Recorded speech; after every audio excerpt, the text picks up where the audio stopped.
All right, guys, here we go with the notes for Chapter 9, Marketing on Photo Sharing Sites.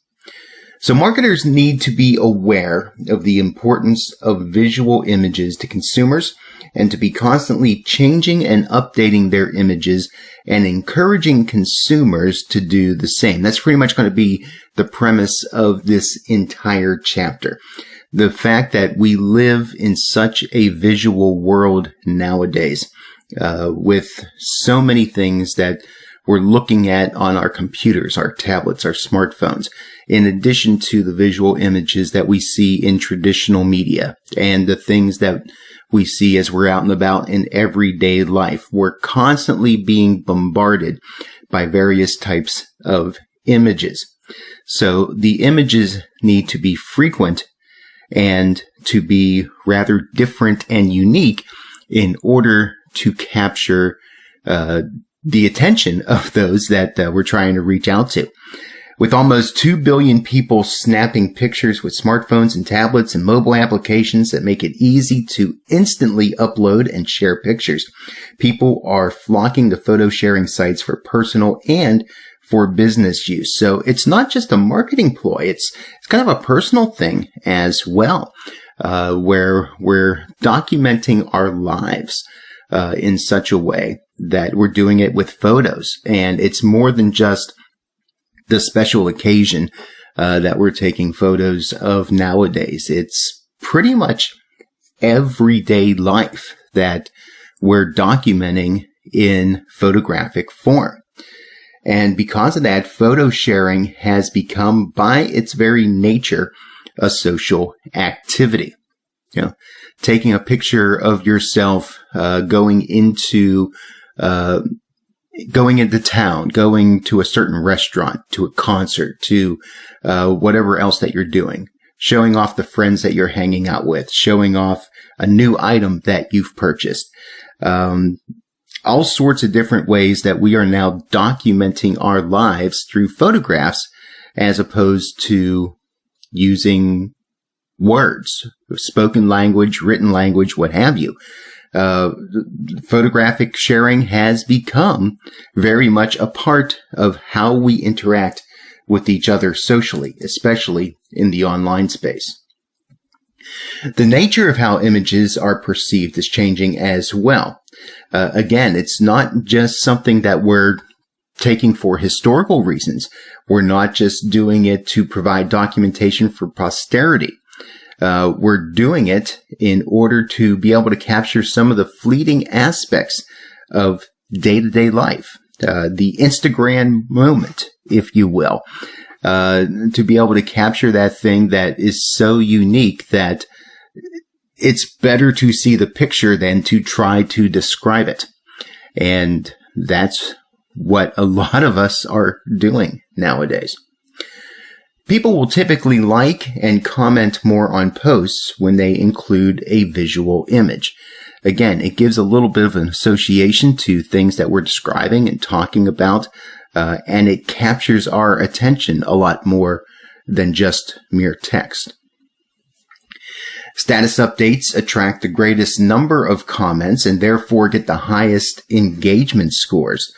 But when the objective to start a conversation is what your goal is, status posts still pretty much the clear winners here.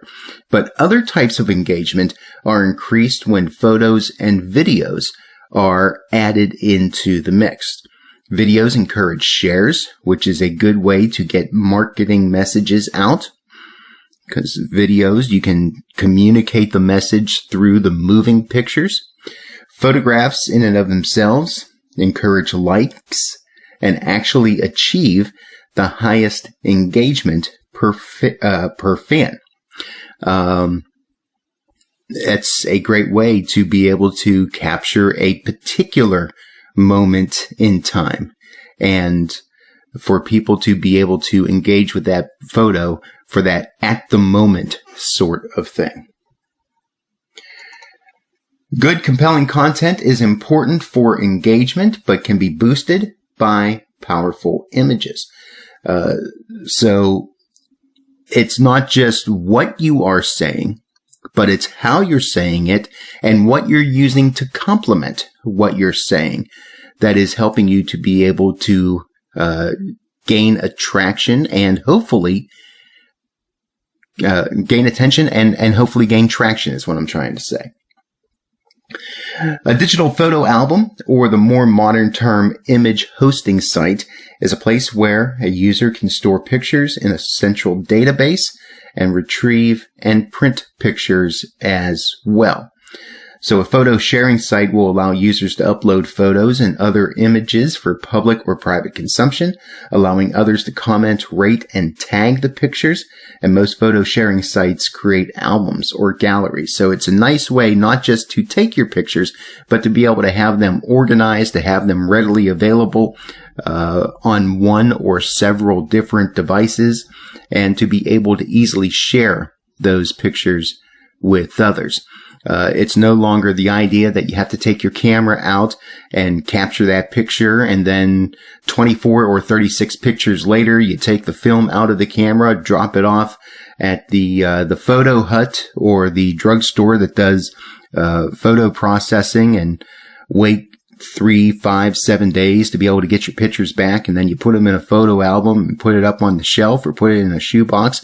Now, you have everything right there on your phone. You can share it to your computer, your tablet, other devices you have. You can send it through email, upload it online, all those things rather instantly available for yourself, for your friends, and being able to comment and react and even adjust some of those pictures with many of the tools that are out there. One of the issues of using images in general is the whole issue of who owns a particular image. When you are dealing with photo sharing sites, you want to make sure that you are checking the copyright policy before posting images to it or using images from it for commercial or personal purposes. So we got two different issues going on here. Depending on the policy of a site that you are signed up for, if you post a picture on that particular platform, you may have just given that particular platform's organizers the rights to be able to use that photo for their own purposes. So you want to be very clear as to where you are uploading your content and what happens after you have uploaded that content. If you still retain the rights to your own photo, or if by uploading it to a certain platform, you have given those rights away. There is also the aspect of determining copyright ownership in terms of when you find photos online and then want to use them for your own purposes, whether for personal purposes or for commercial purposes. So with that, especially if we're talking about using them for the purposes of a business or a corporation or an organization, there are 5 things to think about before posting an image that you found online. First off, do you understand the term fair use? And we're going to talk about what fair use means in just a moment, but here's the big thing to keep in mind. Just because you provide attribution or a link back to the original photograph and where the photograph was doesn't necessarily mean that you're free and clear. You see, use has nothing to do with attribution. The whole thing of attribution is actually more of a measure to prevent yourself from being accused of plagiarism. It's a completely different thing from copyright issues. Fair use basically means that you're allowed to infringe on someone's copyright and they can't do anything about it. If your use is covered by fair use, you don't have to provide attribution in the first place. It's nice if you do, but you don't necessarily have to. So in this particular case, just because you say that you got something from somewhere doesn't necessarily mean that you're still not infringing on the original owner's copyright. So let's talk about now what you may be able to do in a fair use scenario. why are you using the image? If it's for purposes such as criticism, comment, news reporting, teaching, scholarship, or research, you're most likely covered under fair usage. In those cases, again, it's good for you to be able to give attribution, but the purpose of what you're using the image for isn't for you to put it out there as your own or to try to make money off of the use of that image. It's more for these different items that are listed here in the notes, in order to increase awareness, or to provide additional information, or to make some sort of an opinionated commentary on that particular image. If you're just using the image to pretty up a post, then you're probably going to be infringing on copyright. You want to make sure that you get permission from the original owner, or instead go and buy a stock image or get an image from a site where you would be able to have permission to use those photographs for your purposes.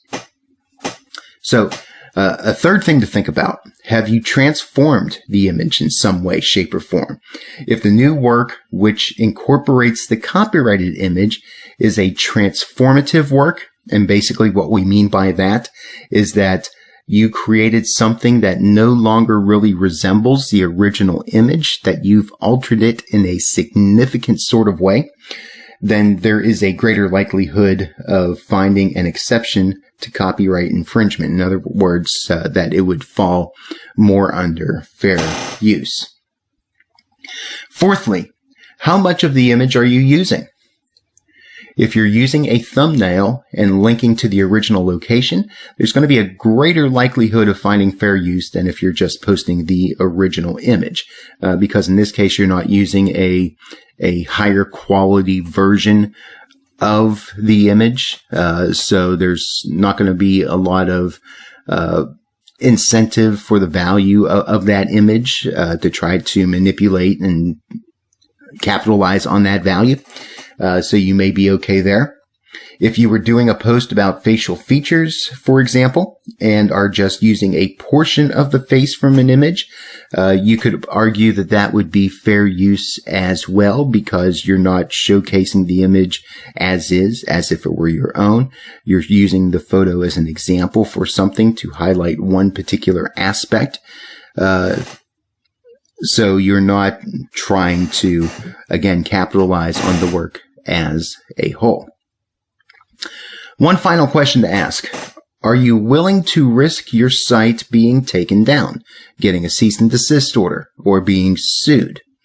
So there is legislation out there, the Digital Millennium Copyright Act, or the DCMA.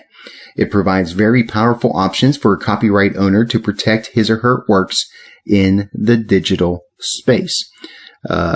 A lot of media companies have gotten in a good bit of trouble over the past several years because they have taken images and used them on their websites. iHeartMedia was one that used to get a lot of lawsuits coming its way because they were using photographs and videos without the permission of the original owner as part of different blog posts and things on their various websites.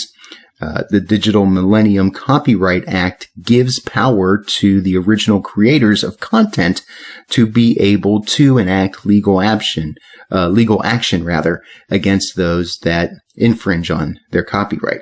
So anyway, with all those 5 questions, and there are different ways that you can use different things online in a fair use sort of way, not for commercial purposes, but to be able to either provide objective information or to give commentary in one way or another, some of the other items that we listed earlier.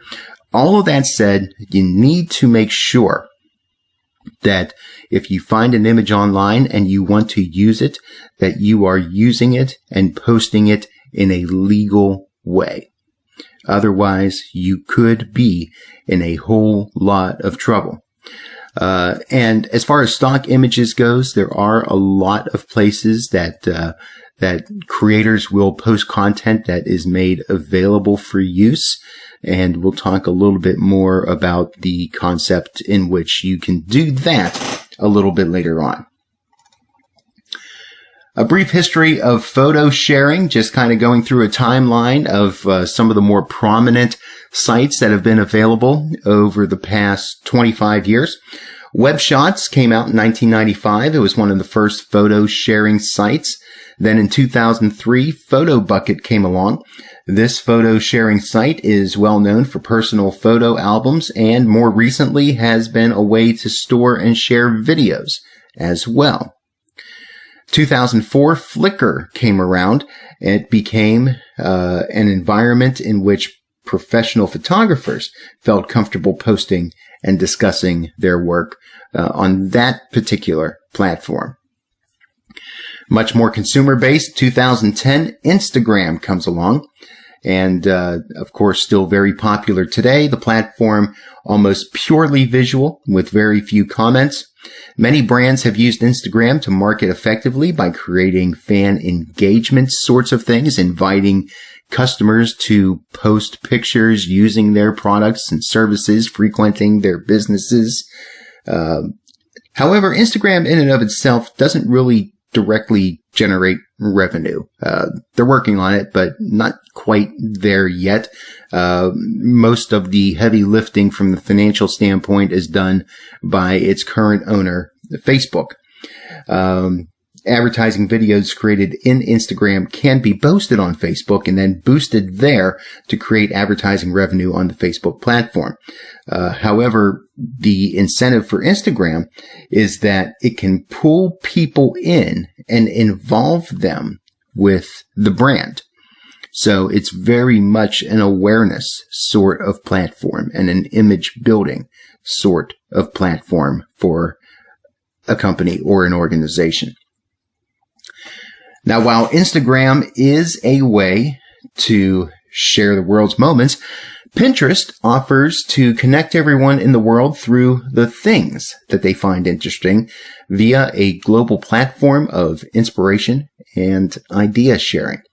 Pinterest is a hugely popular mobile site with 75% of its daily traffic coming in through mobile apps.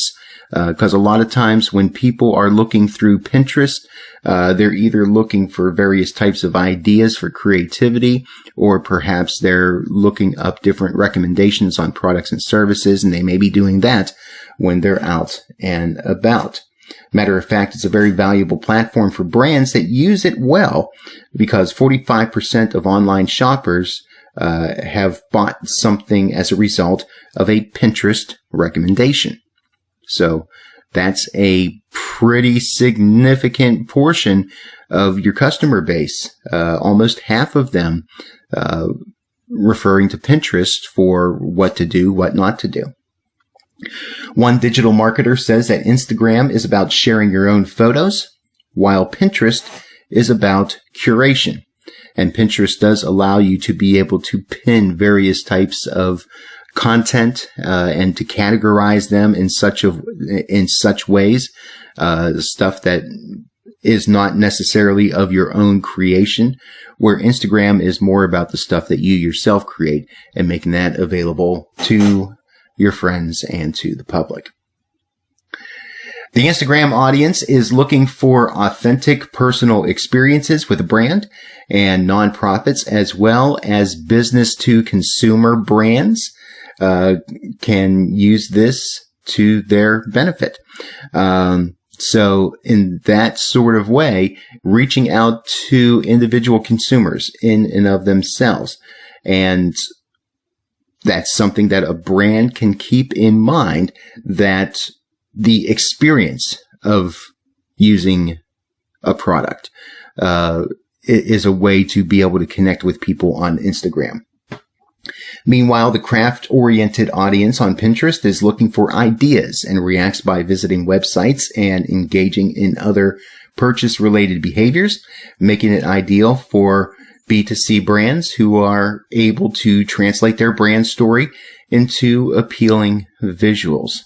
So, again, Photos very important. Images very important to those on Pinterest, but it's more for the purpose of helping people to be able to be creative, as opposed to just sharing images and photos for the sake of sharing them. One more note on the history of photo sharing. 2009, Imgur, a self-styled storytelling community, the stream of comments creates a story around the particular image. So an image is posted and then people are invited to comment. And as the comments develop, there's kind of this narrative that builds around that particular image.